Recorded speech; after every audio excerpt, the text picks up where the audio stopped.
So 2026 is about to go absolutely supernova for movie fans. We've got web-slinging, crime-fighting movies, pixelated worlds, we got mythical adventures, interdimensional conflict, straight-up body horror, and an alcoholic alien just trying to find who she is. In no particular order, I'm gonna be giving down my top 5 most anticipated films coming out in 2026. And we're gonna start number 5 off with a big one. We have Christopher Nolan coming back to the big screen with The Odyssey. Now, The Odyssey, I'm sure you read it in high school. You got Homer, the guy, pen to paper. Christopher Nolan movies have become an event. People all around are coming to see these movies, especially with the last big one being Oppenheimer. This is the most hype that Christopher Nolan has ever had, which is interesting because I believe Oppenheimer, he released Tenet, which wasn't all that great. Now, I understand that we had to deal with the COVID side of things, so that probably added some difficulty.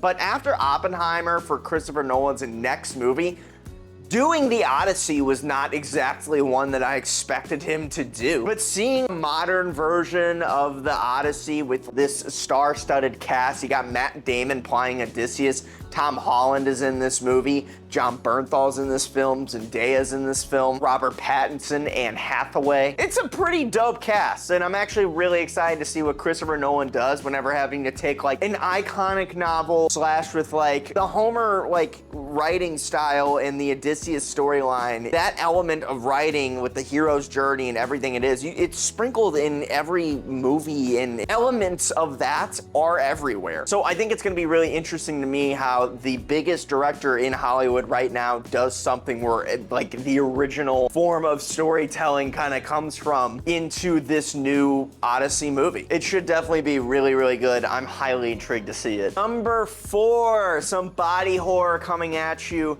We have Clayface. Now, Clayface is going to be in James Gunn's DC universe, but it's going to be like a full-out horror movie, which is something that a lot of people are talking about this movie. It's all over my feed. And if this is going to be in the DC like world, Clayface already showed up in Creature Commandos. I wonder if that movie is this movie's gonna be how like Clayface got from there to here. And Matt Reeves is also working on this movie, which kind of adds a little bit of fuel to the fire when it comes to Pattinson coming into being the Batman of the DC universe, which he 100% should be, by the way. But the only synopsis we got of this film, I'm literally gonna read it right here, is Clayface centers on an ascending actor whose face is disfigured by a gangster. The actor turns to a fringe Elizabeth Holmes-style scientist for help. So my guess is he's an actor. He probably owes a gangster some cash. That gangster slices and carves up his face, and he goes to the scientist and becomes Clayface and is like kind of like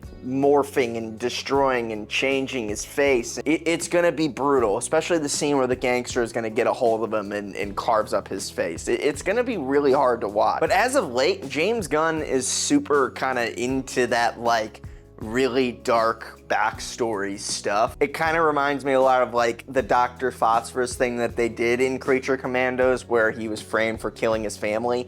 They didn't like shy away from showing some really dark shit in that movie or TV show. But it could also add and connect a lot of the dots of like, who is this DCU Batman? Is it Pattinson?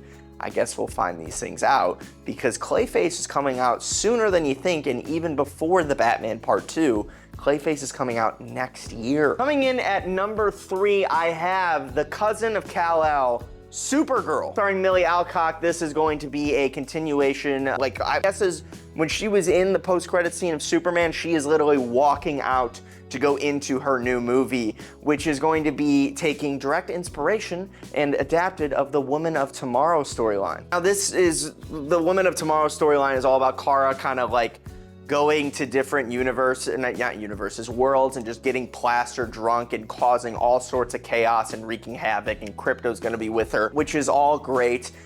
She is like distraught over what happened with Krypton. She was even abandoned on a piece of Krypton kind of floating through space, I believe. So you're gonna get elements of that, and you're gonna get like elements of her kind of like dealing with this trauma, which is super interesting. But the thing that is really intriguing about Supergirl to me is that Jason Momoa is going to be in this film playing Lobo. There was some set photos that got leaked of Jason Momoa in Lobo costume, unless they were fake, but he was on a motorcycle, and like, you have to get Lobo right in this movie. Like, he has to, like, kick some serious ass. Supergirl is something I'm incredibly interested in because the plot itself interests me of what we can see with her.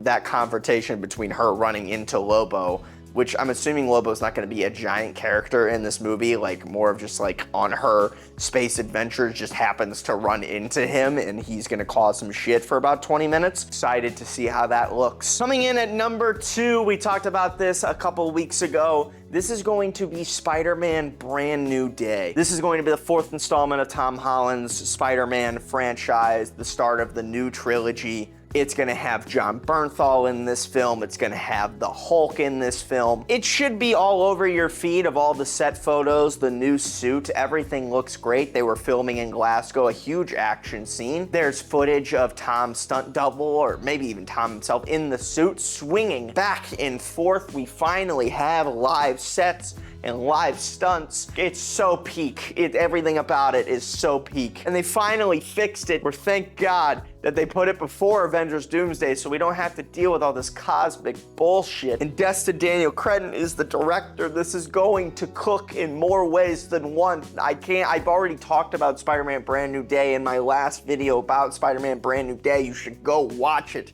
But this movie is going to cook. It's going to be unbelievable. Which, number 1, I haven't talked about it yet, so you already know it's coming. This is going to be Avengers Doomsday. The Russo brothers coming back. We're potentially getting a whole new, like, of actors that are going to be in Avengers Doomsday, getting ready to be announced soon. This is probably where you're definitely going to see Tom Holland pop up, I'd imagine. But you might even see, like, Chris Evans pop up and stuff of that nature, especially whenever you kind of get into, like, some of the leaks that are coming out on Twitter that Avengers Doomsday is a, like, Doom is pissed off at Steve Rogers for, you know, Steve Rogers may be the reason the incursions have taken place because he went back and was hanging out with Peggy. Like, that was all over my Twitter feed for some reason but like, again, grain of salt. We have no idea what this movie is about in any capacity, really. We just know that the Fantastic Four is now in our universe and that's it. Now, of course, what else we also know? We know that the X-Men are gonna be involved, Monica Rambeau. We know probably Deadpool.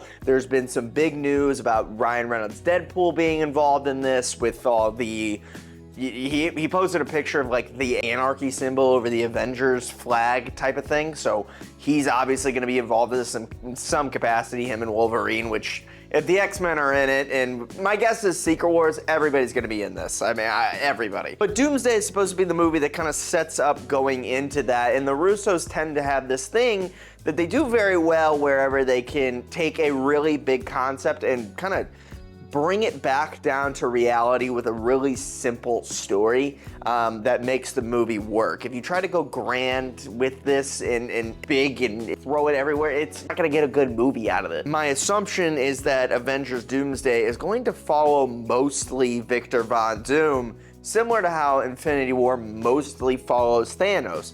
So we have to give Victor Von Doom, Tony Stark's variant potentially, Robert Downey Jr., a personal reason to go down this road he's going down, what his motivations are, why are they personal to him, like what is he doing with Franklin, with all of this. The mystery is what's interesting, and Avengers Doomsday right now is probably my most anticipated movie of 2026. Now, of course, like I said in no particular order, and I said like this is mine, this isn't gospel, but some honorable mentions in here. You got Toy Story 5, you got Dune Part 3, which originally was called Dune Messiah, but they changed it to Dune Part 3. Dune Messiah was a significantly better title.